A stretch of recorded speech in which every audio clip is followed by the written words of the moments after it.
Olá, começando mais um Justiça Eleitoral na TV, o programa que mostra a você o trabalho realizado por juízes e servidores da Justiça Eleitoral aqui do Rio Grande do Norte. Na edição de hoje você confere uma reportagem especial mostrando os serviços oferecidos pelos cartórios eleitorais aos cidadãos. Mas antes, como de costume, confira o resumo das sessões da semana. Havendo o número legal, invocando a proteção de Deus, eu declaro aberta a presente sessão. Em discussão a ata da sessão anterior, eu consulto os eminentes pares, desembargadora Maria Zeneide, desembargador Eduardo Guimarães, desembargador Sérgio Maia, Aprovada. desembargador Alceu Cico, desembargador Gustavo Smith. Aprovado.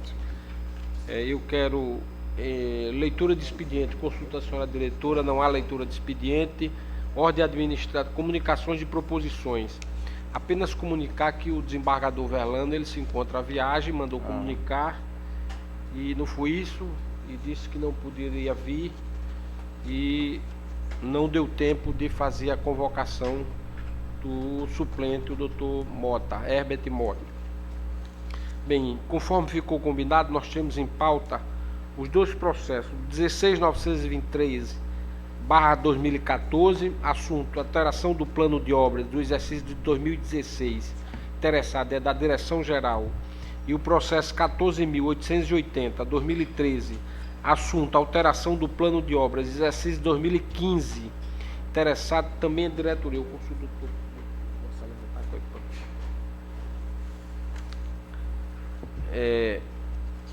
O primeiro dele é esse daqui, o primeiro é esse aqui.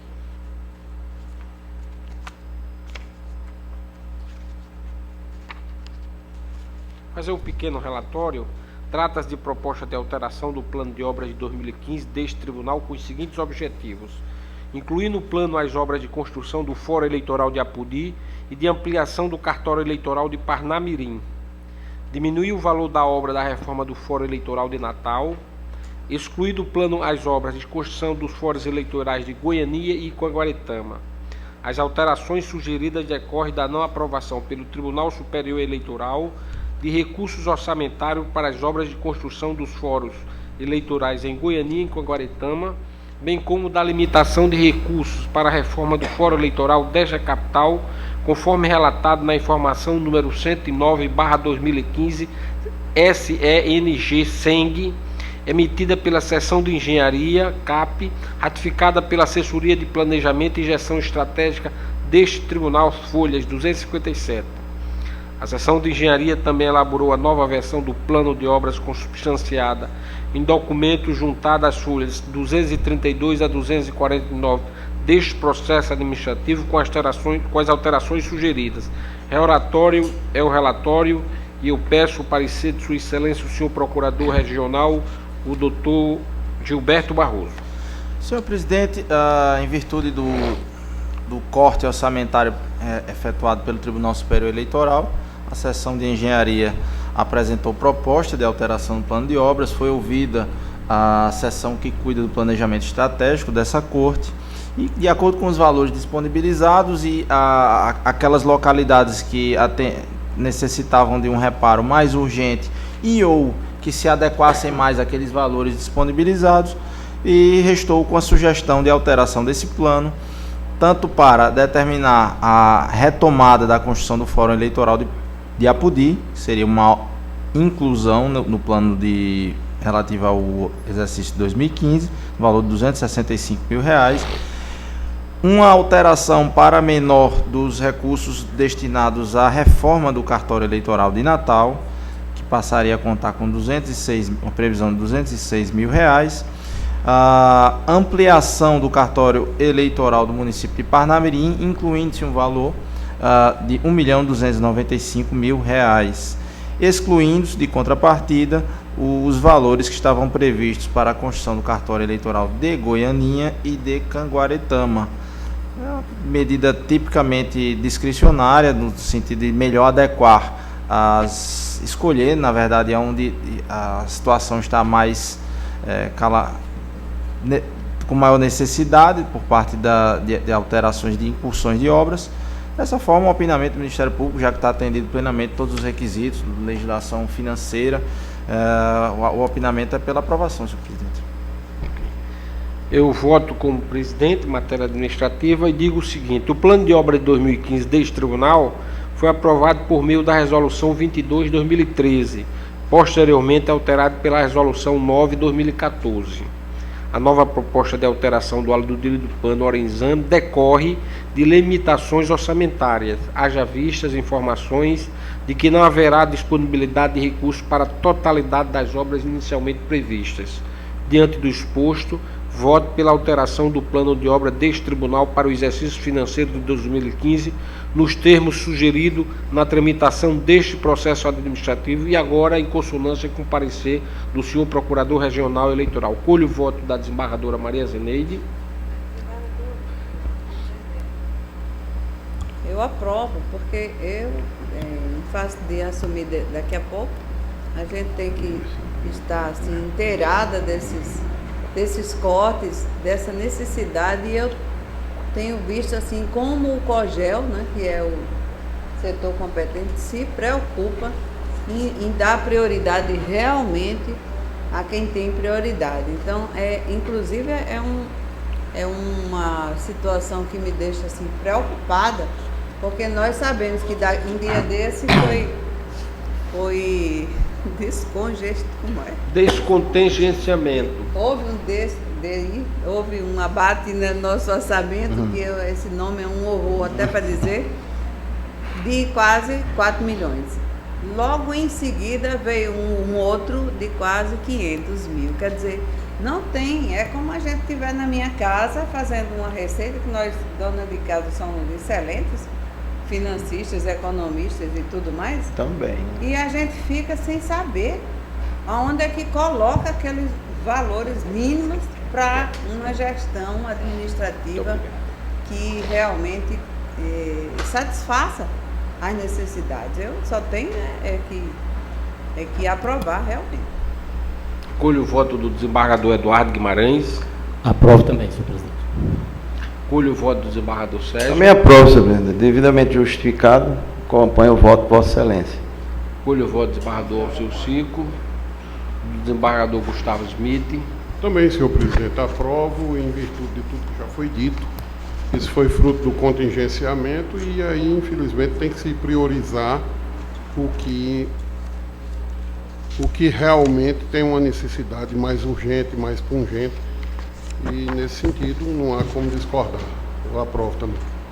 Eu proclamo o resultado do tribunal à unanimidade de votos, em consonância com o parecer do senhor Procurador Regional Eleitoral, aprovou o plano de obras apresentadas relativas às alterações do plano de obras de 2015. Vamos agora para o processo administrativo eletrônico 16923/2014, assunto plano de obras de 1916, resolução do TRE 26/2014. Há uma alteração solicitada pelo setor de engenharia. O relatório é sucinto. Identificado, eu digo que trata-se de proposta de alteração do plano de 2016 deste tribunal, com o objetivo de priorizar as obras de ampliação do Fórum Eleitoral de Parnamirim, bem como de excluir do referido plano a obra de reforma do eleitoral de Natal. As alterações sugeridas decorrem da não aprovação pelo Tribunal Superior do envio de recursos orçamentários para a reforma do Fórum Eleitoral desta capital, conforme relatado na informação 109/2015, SENG, emitida pela Seção de Engenharia, SENG-CAP, ratificada pela Assessoria de Planejamento e Gestão Estratégica deste Tribunal, folhas 304. A Seção de Engenharia também elaborou a nova versão do plano de obra conforme documento junto às folhas 283 a 289 deste Tribunal Administrativo. Contemplando as alterações sugeridas, é o relatório e eu peço o parecer do senhor Procurador Regional Eleitoral. Senhor presidente, trata-se agora da pedido de alterações do plano de obras de 2016. Obviamente que esse plano ele contempla em certa parte aquilo que já foi aprovado com relação a 2015 e nesse sentido se postula a ampliação do cartório eleitoral no município de Parnamirim, ou seja, a inclusão de recursos para tal obra, já contemplado o início dessas obras no exercício 2015 e que creio eu que por extrapolar o exercício financeiro de 2015 está sendo também contemplado com relação ao exercício de 2016. E em contrapartida se postula a exclusão da reforma do cartório de Natal, que também foi excluído do plano de obras em relação ao processo administrativo que trata do exercício de 2015. É uma mera adequação do que já foi planejado ainda para o fim do término do exercício de 2015 e provocado, obviamente, pelo contingenciamento de recursos disponibilizados a esta Corte. Dessa forma, com base nos mesmos argumentos votados no processo administrativo 14.880, senhor presidente, eu opino pelo deferimento. Bem, eu vou ler o meu voto aqui, é breve, são 3 parágrafos. O plano de obra de 2016 deste tribunal foi aprovado por meio da Resolução 26 de 2014, na conformidade dos preceitos normativos concernentes à matéria. Posteriormente, o referendo plano foi alterado pela Resolução já agora 14 de 2015, em decorrência de limitações orçamentárias. A nova proposta de alteração do anulado plano de obras ora em exame também decorre de limitações orçamentárias, haja vistas informações no sentido de que não haverá disponibilidade de recursos para a reforma do Fórum Eleitoral de Natal. Diante do exposto, em consonância com o parecer regional eleitoral, eu voto pela alteração do plano de obras deste tribunal para o exercício financeiro de 2016 nos termos deferidos neste processo. E é assim, em votando pela aprovação, que eu colho o voto de Sua Excelência a desembargadora Maria Zeneide. Desembargador Eduardo Guimarães. Acompanho também, senhor presidente. Desembargador Sérgio. Também acompanho. Desembargador Alceu. Desembargador Gustavo. Também, senhor presidente, acompanho. Bem, gente, antes de nós concluímos a nossa pauta, e foi assim prometido ontem na sessão, desembargador Eduardo, que nós votaríamos apenas a pauta administrativa em função de um compromisso com a movimentação dos servidores que está sendo realizada ainda agora, não é? Começou pela manhã, mas parece que prossegue. Nós nos comprometemos a não julgarmos os processos judiciais. E aí tínhamos um processo administrativo, 2 aliás, que não podíamos deixar de realizar. Mas e tínhamos a posse de Vossa Excelência, não é, que eu soube quando cheguei ontem que Vossa Excelência ligou dizendo que desejava tomar posse, e eu fiquei muito feliz, porque aí seria uma oportunidade de nós novamente revê-lo e dizer do quanto o tribunal tem muita honra em tê-lo nos seus quadros durante o biênio que o senhor titularizou aqui, com muito trabalho, com muito afinco, com muita dedicação, objetivamente dando uma atenção extraordinária aos processos que lhe foram afetos. Vossa Excelência foi uma pessoa que tem uma relação com os seus funcionários absolutamente respeitosa e sadia, tanto que foi homenageado pelos funcionários depois ao final. E então, da minha parte, eu quero dizer que é uma honra voltar a tê-la aqui na bancada do Tribunal Regional Eleitoral, enquanto nesses poucos dias também que eu estou na presidência, porque a desembargadora Maria Zeneide assume agora dia 28 e nós, certamente, o senhor também, acredito, se puder, estará lá. Então, sinta-se honrado, sinta-se bem-vindo, que todos aqui, eu particularmente, queremos um bem especial ao senhor. Eu concedo a palavra à desembargadora Maria Zeneide. A gente não tem nem palavras mais para dizer. Vossa Excelência alcançou tudo aquilo que a gente gostaria de dizer, mas que nós chegamos aqui, a gente enveredou imediatamente, no dia 1º, no dia 2, no dia 3 a gente já estava no nosso, nesse viés de dentro das escolas, né? Através da EGE, e desde aquele momento que a gente sentiu que o senhor realmente era uma pessoa que não gosta só de ser juiz, gosta de ser cidadão, né? Como um arco-íris bem cheio de cores e ações. É isso que eu tenho dito sempre na minha vida de juíza, que nós juízes, a gente não pode só fazer aquilo.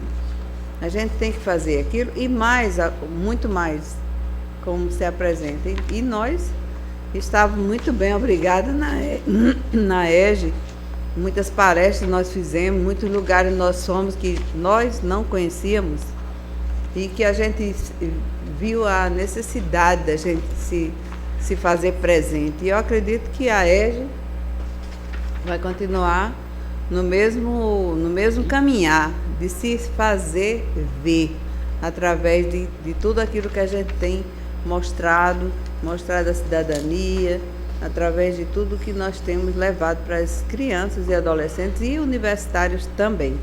Então é um prazer enorme, eu disse a Vossa Excelência que estava com saudade, e estava mesmo. Eu sou muito apegada, às vezes a gente está em casa no domingo e está vendo o doutor Gilberto aqui do lado, o doutor Sérgio, que a gente sempre fala aqui alguma coisa, e aí, sabendo que já depois do doutor Simito eu vou voltar, essas coisas que não saem, não é? Coisas saudáveis, eu acho, né? Saudáveis, coisas boas. Prazer em vê-lo novamente, nós estamos de braços abertos, mesmo com esse marzão aí que Vossa Excelência Atlântico, cheio de carinho e ternura pela sua volta. Muito bem. Embargador Alcici, quer se manifestar?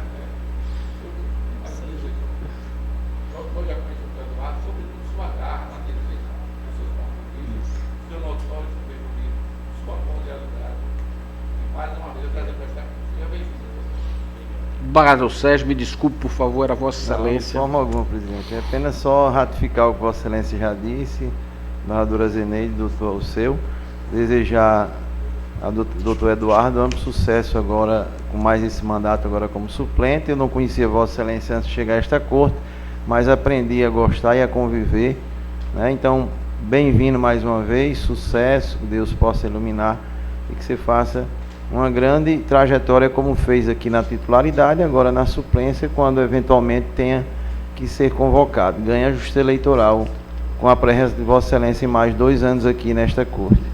Obrigado, embargador. Embargador Gustavo Smith.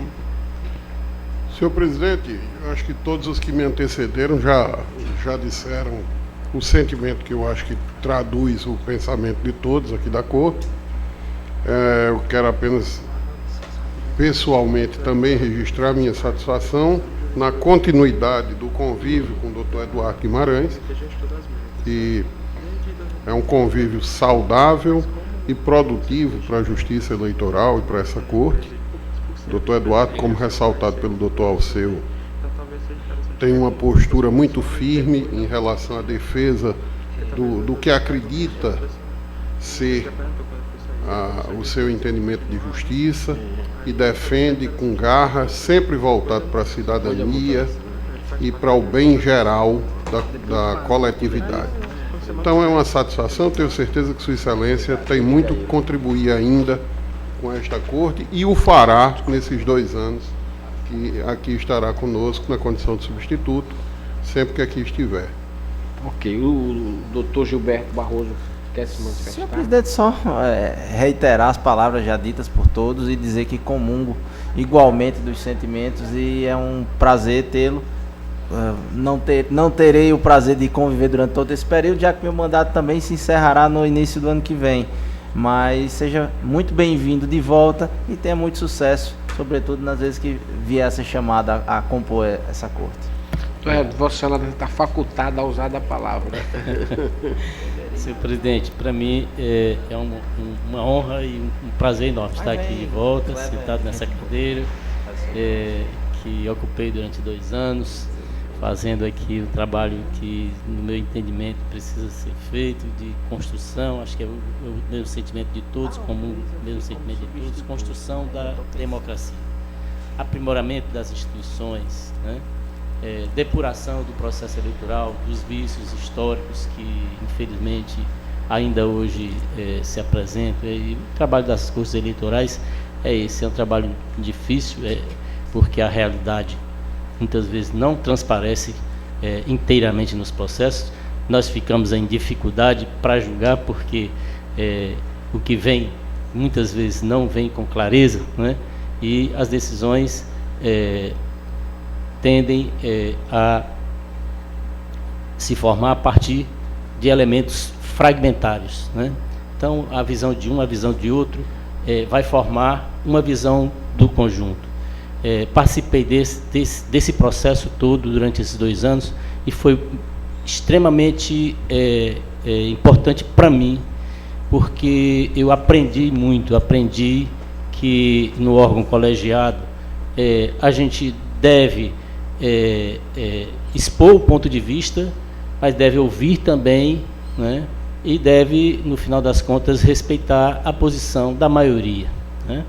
Nem sempre as decisões são tomadas por unanimidade, então a gente, mesmo que divirja da maioria, a gente deve aceitar a decisão, né, porque é a decisão do órgão, que é um órgão colegiado.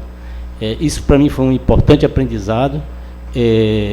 Aprendi muito sobre o direito eleitoral, tinha estudado antes, mas não com tanta profundidade quanto os juízes de direito e desembargadores que atuaram durante, com certeza, muitos anos, né, e tem muito mais experiência com esse ramo do direito do que um juiz federal que só vem aqui ocupar, durante esses 2 curtos anos, a cadeira federal na composição das cortes. Para todos os juízes federais que aqui assentaram e vão assentar ainda, com certeza a experiência é muito rica, né? Eu sou muito grato a todos que compuseram a corte no período desses 2 anos. A direção anterior, a direção atual, pela a condução que a gente observa dos trabalhos de forma sempre muito correta, muito bem orientada, né, com os mais elevados propósitos de construção desta instituição, inclusive do ponto de vista material. Hoje aqui estamos aprovando aqui, né, 2 alterações no plano de obras, né. Temos um tribunal em construção, espero que ainda seja inaugurado sob essa gestão, né. Acredito que sim, né? A gestão do senhor e da senhora, né? É uma gestão só, praticamente, né? Então, terei a honra também de estar participando desse processo, ainda como suplente, mas vai ser muito bom ver a inauguração desse novo prédio e a transferência da corte para o novo prédio. Como disse, aprendi muito aqui, terei mais oportunidade de aprender, e o que eu posso dizer é que, como suplente, estarei aqui com os mesmos propósitos que me animaram no período em que exerci a efetividade do cargo nesta corte, né? Manterei aquela linha firme de crítica ao processo político, né? De busca de construção das instituições democráticas, de aprimoramento do nosso sistema político e democrático, que é ainda tão falho, apresenta tantas e tantas mazelas, que nós precisamos estar atentos aí e buscar afastar das práticas políticas, a fim de que a democracia realmente se consolide no nosso país. A nossa colaboração aqui é muito pequena. Nós temos aqui, como membro de uma corte eleitoral, oportunidade de pontualmente atuar, né? Em alguns casos, porque nem todos os casos vêm à corte, mas o pouco que a gente pode fazer, senhor presidente, a gente deve realmente se empenhar, como têm visto, como viram, puderam ver, né? Esse é o meu propósito, portanto, é o que me anima, realmente. Sou muito honrado e feliz de estar aqui na companhia, são amigos que eu conquistei aqui, tenho muito prazer em estar na presença de todos vocês, tanto aqui quanto em qualquer outro lugar, às vezes em algum jantar, que parece que o doutor Gilberto vai financiar hoje. Doutor Gilberto é a bola da vez. Oi, doutor Sérgio, não sei. Pois bem, senhor presidente, agradeço aí os cumprimentos de todos, né, de Vossa Excelência, da desembargadora Zeneide, de todos os demais componentes da corte, do procurador, e manifesto então aqui, para encerrar, a minha alegria de estar em sua companhia. Desembargador, antes de findar, desembargadora, a senhora também, se algum colega quiser fazer uso, doutor Gilberto, o senhor pode ter certeza que o senhor vai ser muito bem utilizado. A desembargadora Zeneide deverá ter alguns projetos. Sim, pode me incluir nos projetos. Estou disposto. Ela deve estar assumindo a presidência próxima semana e, pelo que eu conheço dessa irmã querida, ela deverá pedir a colaboração, com certeza, do senhor. Estou à disposição. Estou à disposição. Eu declaro encerrada as duas sessões, a primeira com relação ao plano e essa agora da posse de Sua Excelência, o desembargador Eduardo Guimarães. Em discussão a ata da sessão anterior, consulta os eminentes pares, desembargadora Maria Zeneide, desembargador Almiro Lemos, desembargador Sérgio Maia, Aprovo. desembargador Alceu Cico, aprovo. Desembargador Verlando Medeiros, aprovo, desembargador Gustavo Smith, Aprovo, senhor presidente. aprovada a ata da sessão anterior. Leitura de expediente, eu consulto a senhora diretora-geral, não há leitura de expediente, comunicações e proposições. Em primeiro lugar, eu queria registrar, para nosso prazer, a presença de alunos do curso de Direito da Universidade Federal do Rio Grande do Norte e da Estácio. Sejam bem-vindos, que é um prazer para nós tê-los aí na bancada. Muito obrigado pela presença e eu falo em nome da Corte. Eu quero lembrar que na terça-feira nós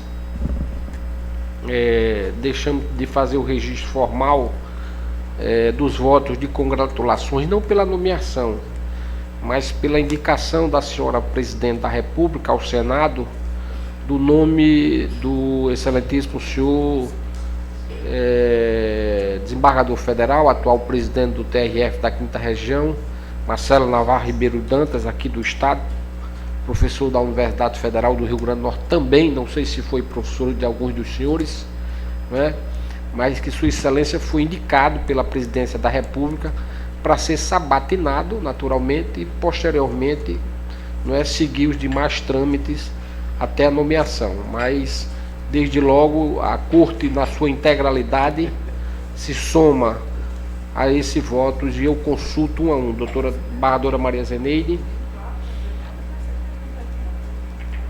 Não, nós fizemos o registro, conversamos, mas não fizemos a anotação para ficar na ata, né? É preciso. Desembargador Almiro Lemos. Senhor presidente, evidentemente vou me somar ao voto de congratulações, desejar boa sorte ao desembargador Marcelo Navarro na sabatina. É um nome que muito tem dignificado a Justiça Federal, tem feito um excelente e notável trabalho na presidência do TRF da 5ª Região, de maneira que realmente com muita satisfação e felicidade que toda a comunidade jurídica, não só da Justiça Federal, mas do Estado, recebeu a nomeação do desembargador Marcelo. Então, acompanho integralmente a proposição de Vossa Excelência. Desembargador Sérgio Maia, proposição... Sim, presidente, aprovo com muita alegria, muita satisfação. Desembargador Alceu Cico. Me associo também, muita alegria. Desembargador Verlando Medeiros. Também, senhor presidente. Aprovo, me associo e dizer que Marcelo, como bem disse o doutor Almiro, representa muito bem a Justiça do Estado do Rio Grande do Norte e eu tive a honra de ser seu aluno da Universidade Federal. Então, certamente fará um grande trabalho no STJ e representará muito bem o Estado do Rio Grande do Norte. Por isso, acompanho, senhor presidente. Desembargador Gustavo Smith. Também, senhor presidente, eu acompanho, sem dúvida, o doutor Marcelo Navarro já é conhecido de todos nós, um jovem estudioso do direito que possui toda uma bagagem até um tanto incompatível com a sua idade, a quantidade o seu currículo impressiona e que vem desempenhando um excelente trabalho por onde passou, desde a Procuradoria-Geral da República ao Tribunal Regional Federal da 5ª Região e, sem dúvida, vai representar muito bem o nosso Estado no STJ, fará um trabalho brilhante. Eu me associo com muita satisfação a essa proposição. Registrado. Doutor Gilberto.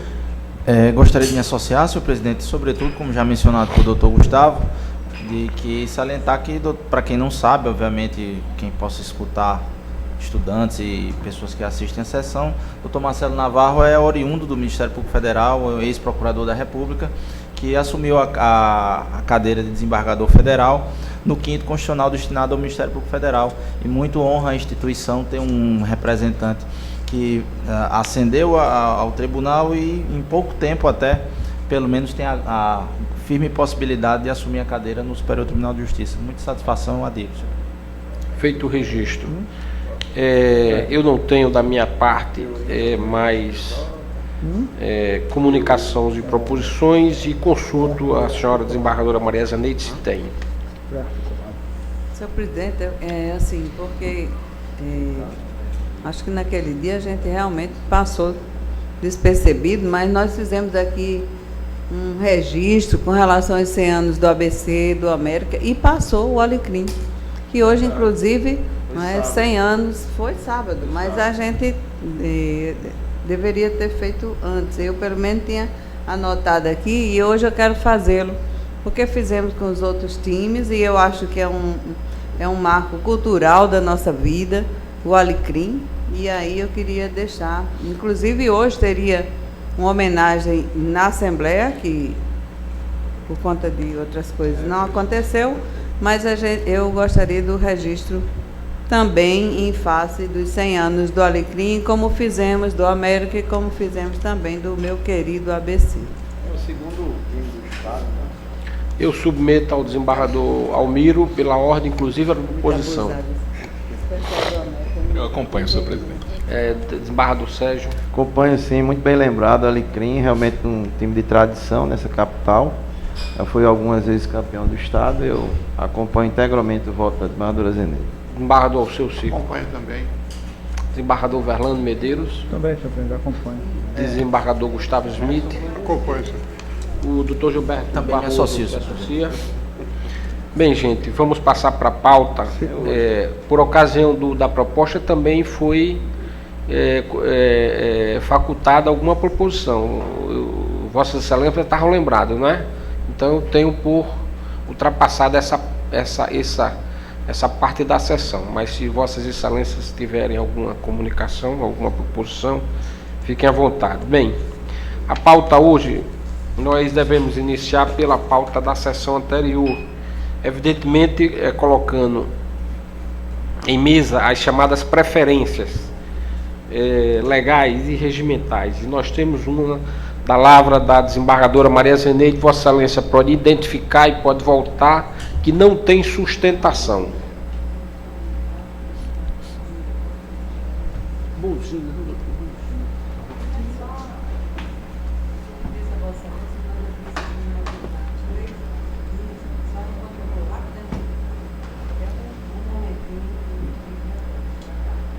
Pois sim. Pois sim. Eu estou vendo se está disponível. Ah, sim, entrou. Então, é assim, esse embargo de declaração no recurso, né, de São Gonçalo do Amarante, embargante é Magnólia Silva dos Santos, advogados Caio Vitor Ribeiro Barbosa e outro. Eu acredito que foi um dia desse esse julgamento, e eu, conforme eu sempre digo em todas as sessões, eu não vi qualquer situação posta pelo mundo jurídico em termos do instituto proposto, que é o embargo de declaração. Todas as teses foram alcançadas e eu acho que é só rediscussão da matéria. Está aí posto, né? O voto está posto para Vossas Excelências, e aí eu estou rejeitando os embargos, senhor presidente. Desembargador Almiro Lemos. Sem oposição, com a relatora. Desembargador Sérgio Maia. Com a relatora. Desembargador Cico. Acompanho a relatora. Desembargador Verlando Medeiros. Com a relatora. Desembargador Gustavo Smith. Sem divergência. Proclamo o resultado do tribunal à unanimidade de voto, em a unanimidade de voto, conheceu e rejeitou os embargos de declaração nos termos do voto da relatora. Acompanho o acordo. Acompanho o acórdão. Então vamos agora para a prestação de contas 71.930, da relatoria do desembargador Verlando Medeiros. Está em mesa, excelência. Tá, senhor Para presidente. identificar e votar sem sustentação. Senhor presidente, a prestação de contas já está identificada por Vossa Excelência.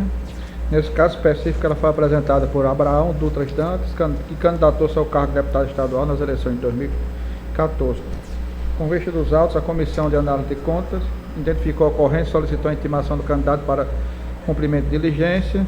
Ele foi regularmente intimado e deixou transcorrer o prazo para a resposta. Por sua vez, tanto o órgão técnico como o Ministério Público opinou pela desaprovação das contas do então candidato, senhor presidente. É o relatório. Em discussão, o relatório aprovado. Como vota Vossa Excelência? Senhor presidente, nesse caso específico, foi aberta a conta bancária para a movimentação da campanha eleitoral e na prestação de contas o candidato não apresentou qualquer extrato bancário referente a essa prestação de contas. Isso trata de uma regularidade insanável, conforme resolução 23406 do TSE, artigo 40. E também já temos nesse sentido aqui, senhor presidente, precedente dessa corte, inclusive do desembargador João Batista Rebouças, pela sua desaprovação. E é assim que eu estou votando, pela desaprovação das contas do candidato Abraão Dutra Dantas, em consonância com o opinamento do Ministério Público e do setor de análise de contas desse tribunal, senhor presidente. Ok, eu colho o voto do desembargador Gustavo Zinete. Acompanho o relator, senhor presidente. Desembargadora Maria Zeneide. Desembargador Almiro Lemos. Com o relator. Desembargador Sérgio Maia. Também com o relator, já precedente da matéria. Desembargador Alceu Cico. Sem divergência. Proclamo o resultado. O tribunal, a unanimidade de voto em consonância com o parecer da CACEL e ainda o opinamento do Ministério Público Eleitoral, votou pela desaprovação das contas de campanha de Abraão Dutra Dantas nos termos do voto do relator. O seguinte é a prestação de contas 96186, também de Natal, da relatoria do desembargador Verlando Medeiros. Está em mesa, excelência? Tá, senhor presidente. Identifique o voto. Nesse caso Sem específico, sustentação. trata-se de a prestação de contas de Santino Arruda Silva, que disputou também o cargo de deputado estadual nas eleições de 2014. Em parecer inicial, a CACEL identificou a necessidade de informações adicionais, solicitando do candidato cumprimento de algumas diligências. O candidato apresentou uma manifestação.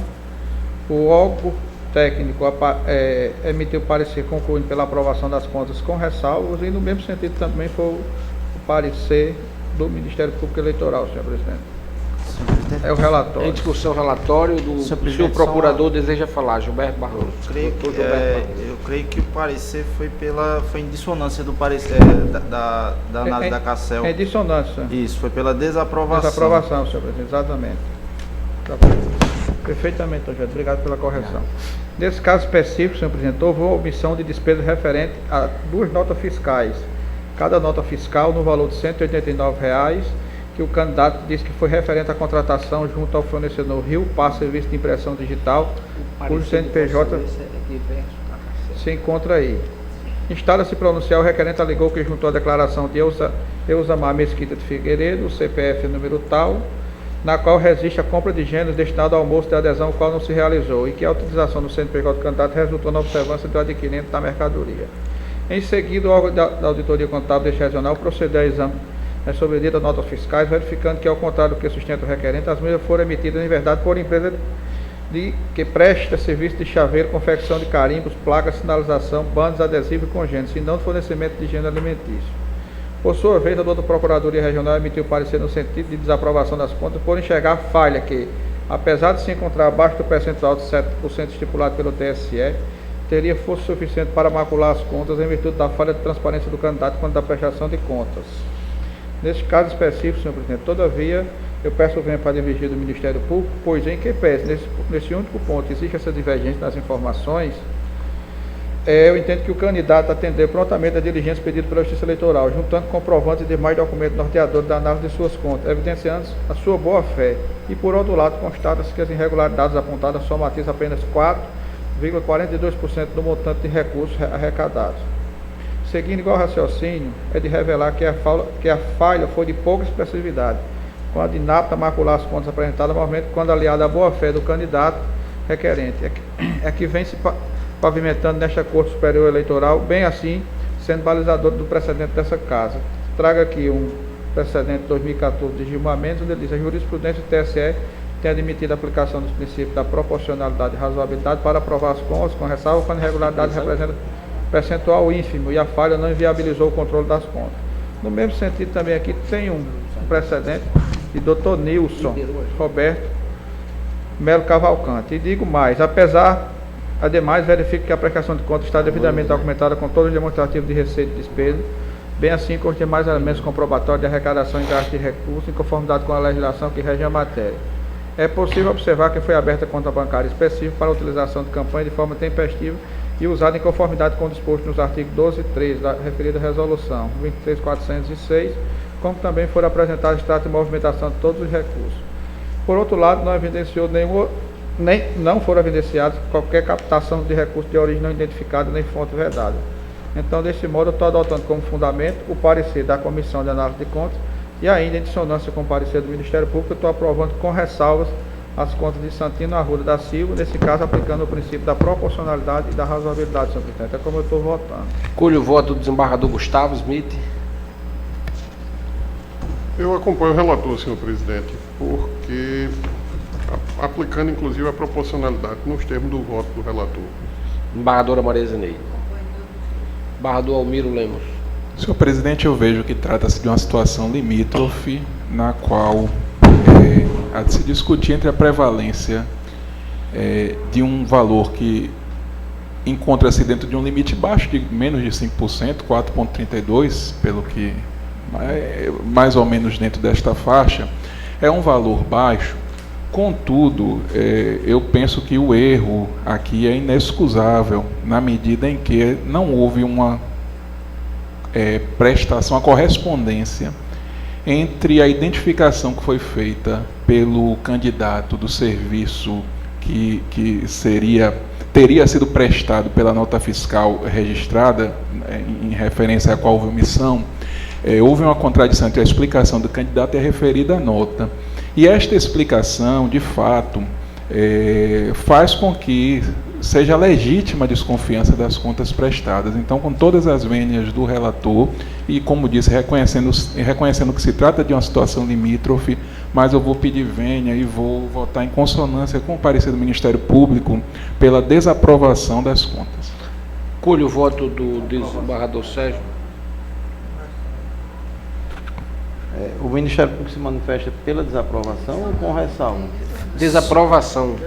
Se puder fazer só um esclarecimento. Pois não. A desaprovação, doutor Sérgio, se deveu aqui à precedência desta casa, no sentido de que, quando se trata de irregularidade grave e insanável, não se aplica a regra dos princípios da proporcionalidade e razoabilidade, mesmo estando dentro do percentual de 7%.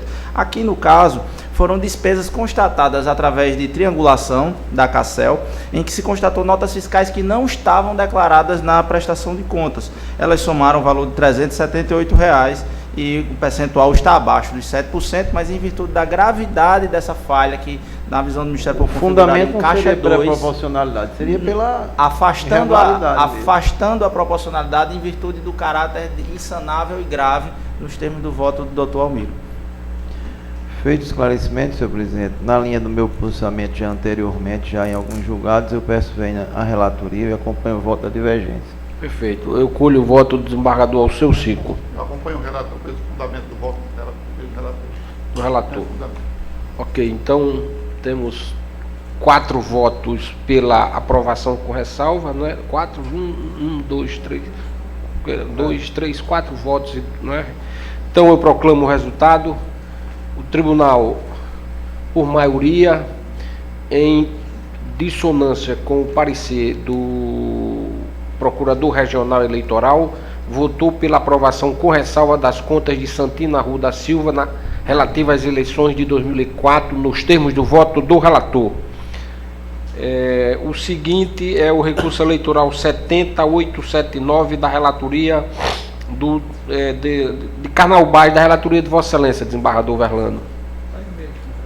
Pode. Nesse caso específico, trata-se na espécie de recurso eleitoral manejado por Luiz Gonzaga Cavalcante e Dantas e a coligação Vitória de Todos, em face da decisão do juiz da 47ª Zona, que julgou procedente representação interposta naquela instância pela coligação Avança Carnaubais. Na sentença de primeiro grau, reconheceu-se a impetração de propaganda política irregular em bem público, por comprovada afronta ao disposto no artigo 37 da Lei 9.504, estabelecendo multa aos representados no valor de R$ 2.000. Em resignado, os agora recorrentes em suas razões alegaram legitimidade de causa, inexistência de prévio conhecimento da demanda e remoção temporânea do suposto ilícito.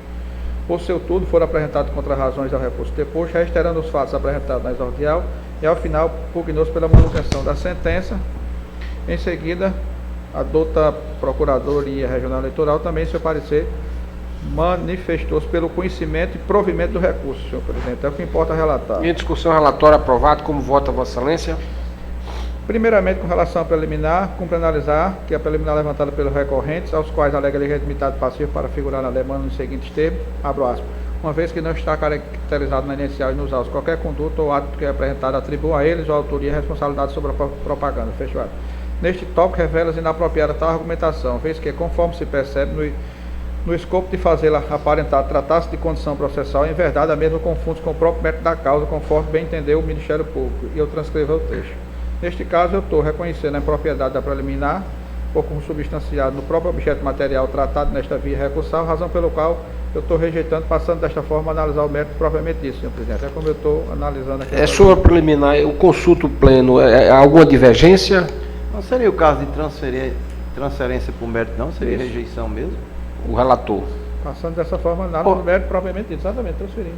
Então é transferência. Então, Sua Excelência, então não votamos a preliminar. Vossa Excelência transfere-a para o mérito. Pois não. Conforme amplamente relatado, é interessante, senhor presidente, esse caso. Conforme amplamente relatado, verifica que o recurso subexame gira em torno de duas vertentes. O reconhecimento da autoria e materialidade do suposto ilícito tipificado no artigo 37 da Lei 9.504 e a aplicação defeituosa de dispositivos legais pelo juiz sentenciante, tendo em vista desconhecimento prévio da demanda e remoção temporânea do suposto ilícito.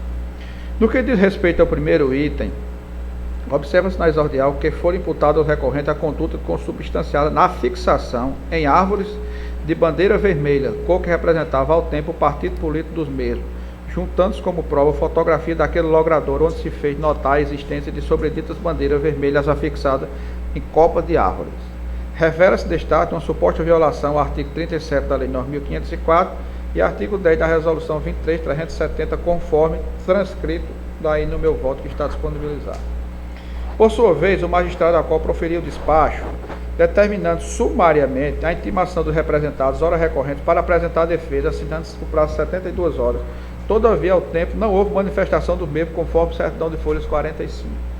Ato contínuo, após a manifestação do Ministério Público, o magistrado oficiante aplicou uma multa de R$ 5.000 aos recorrentes. Inconformados, os representantes interpuseram recurso, qual seja, em sede de juízo de retratação, restou apto a desconstituir o deciso vergastado por vício consubstanciado na notificação inaugural, conforme se observa as folhas 78. Reiniciado o processo, após realização de um novo chamamento processual com apresentação de defesa e manifestação dos representantes, revela-se que, mais uma vez, a representação foi julgada procedente. No entanto, o magistrado de primeiro grau reduziu a multa para R$ 2.000.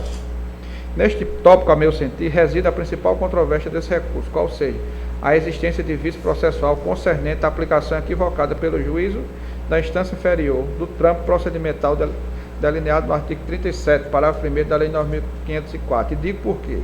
Conforme alegado em sede de defesa, argumentou-se que os recorrentes não foram notificados previamente acerca do suposto ilícito cometido, para que pudessem, acaso, remover e restaurar o bem público utilizado indevidamente. Bem assim que, ao tempo da mal assinada notificação, ocorrida em novembro de 2013, por mais de um ano após a realização do pleito eleitoral, também já não existia mais o que ser removido. Excelente.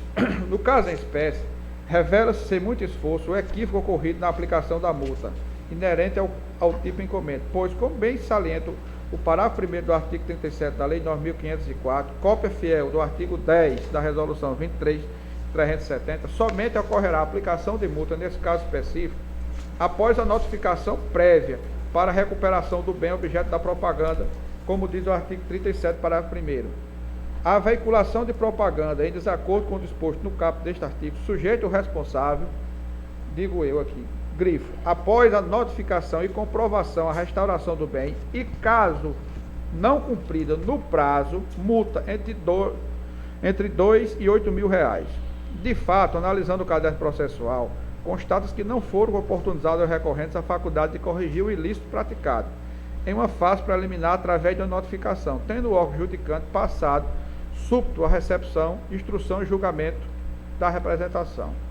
Em verdade, penso ter o julgador de primeira instância incidido em equívoco por ter tratado de forma igual situações díspares, qual seja, a propaganda irregular praticada em bem particular e a perpetrada em bem público, que, como é sabido, possui disciplinamento diverso, ainda que sutis, pois enquanto naquela há necessidade de notificação prévia para reparar o bem utilizado indevidamente, nesta tal condição é imprescindível antes de ser aplicada qualquer multa.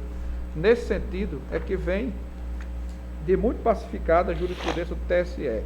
Digo eu, além disso, abro aspas, além disso, do que concerne a alegação do agravante quanto à obrigatoriedade de notificação prévia para a retirada da propaganda, correto o acordo regional, pois a hipótese dos autos versa sobre propaganda em bens particulares, enquanto tal condição de procedibilidade somente se aplica em bens públicos. Ademais, cumpre registrar o posicionamento da douta Procuradoria Regional a respeito do tema. E diz aqui a douta Procuradoria. No caso dos autos, contudo, e com a máxima vem em respeito, houve uma confusão no processamento dos feitos por parte dos autores oficiantes na primeira instância. Então, senhor presidente, deste modo, em harmonia com o parecer do Procurador Regional, estou votando no sentido de conhecer e dar provimento ao recurso para reformar a sentença de primeiro grau, julgando improcedente o pedido alinhado na representação e, consequentemente, a retirada da multa, senhor presidente. Neste caso foi o seguinte, houve apresentação de defesa e julgamento, onde o juiz deveria ter notificado para que em 48 horas, geralmente, eles tirem a propaganda antes de dar continuidade ao processo. Por isso que eu estou dando provimento. Nem nenhum e nem outro. Nos dois momentos não houve notificação de ninguém. Embargador Gustavo. Eu acompanho o relator, senhor presidente, e eu faço uma observação, um adendo, que a hipótese, me parece, e isso foi acentuado inclusive no parecer do Ministério Público, não se configura, não se amolda perfeitamente a situação prevista no parágrafo 1º do artigo 37 da 9.504, né? Então, exatamente, com essas considerações eu acompanho o relator. Embargadora Maria Zeneide.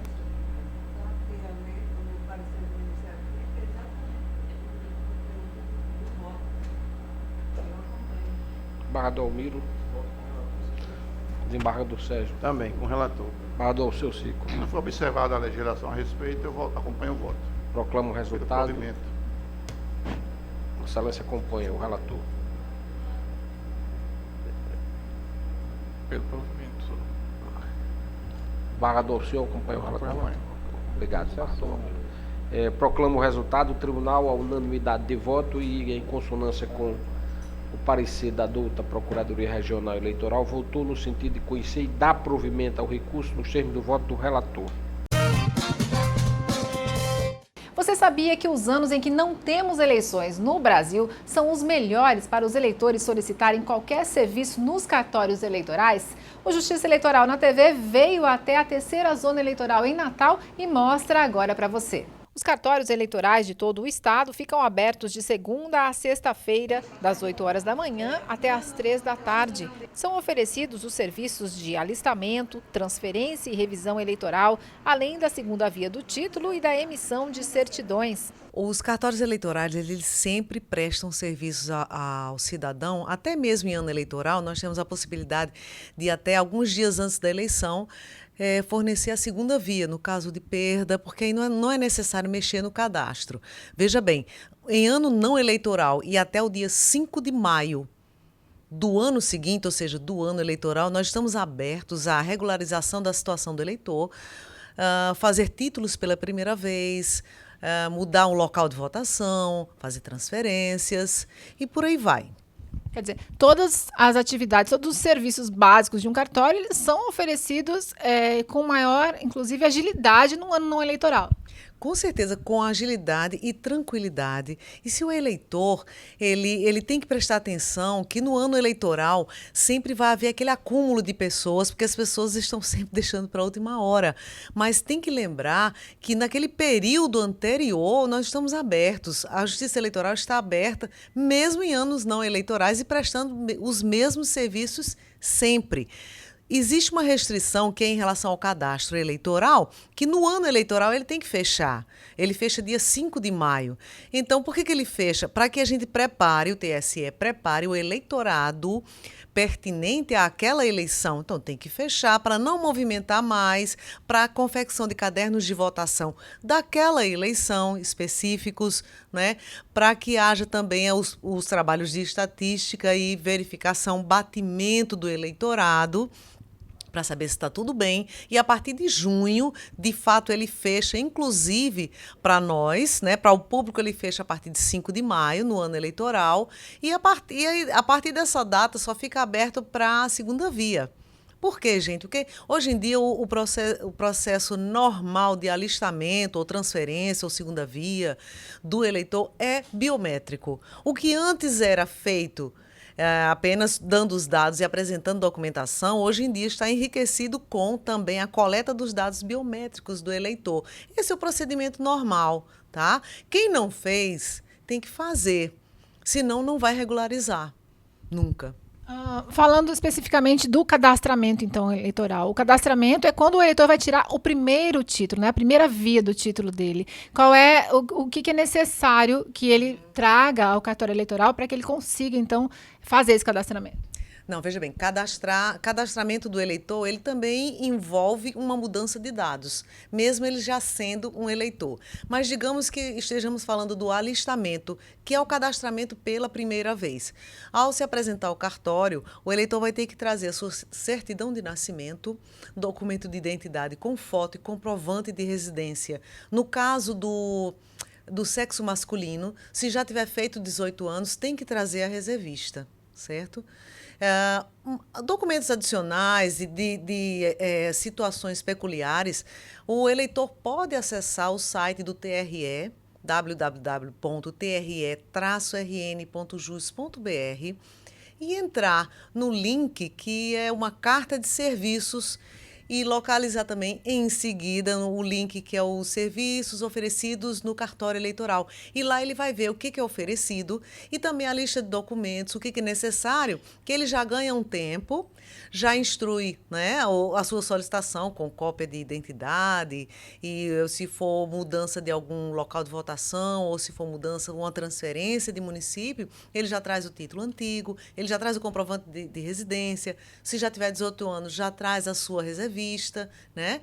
E ele vai vendo se tem mais alguma coisa que se aplique ao caso dele para que ele venha munido da documentação pertinente ao pedido. Por que é tão importante manter esse título regularizado?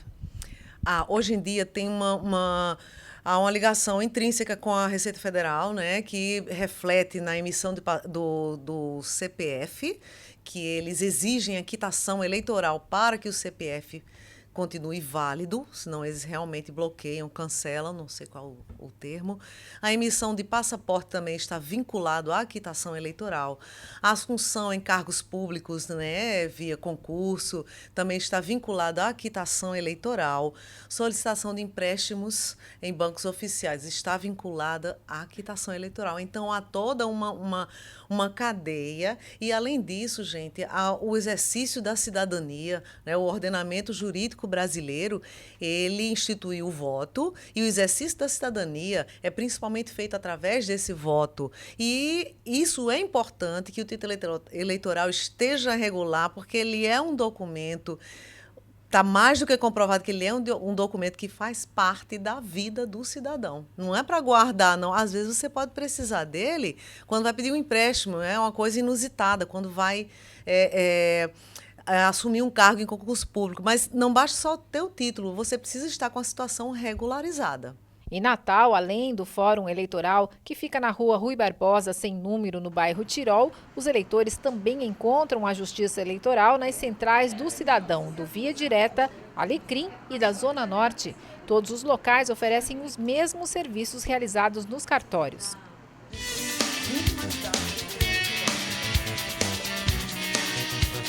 E o Justiça Eleitoral na TV termina por aqui. Como sempre, foi um privilégio a sua companhia. Lembrando que você pode rever esta e outras reportagens do programa no nosso canal no YouTube. Até a próxima edição.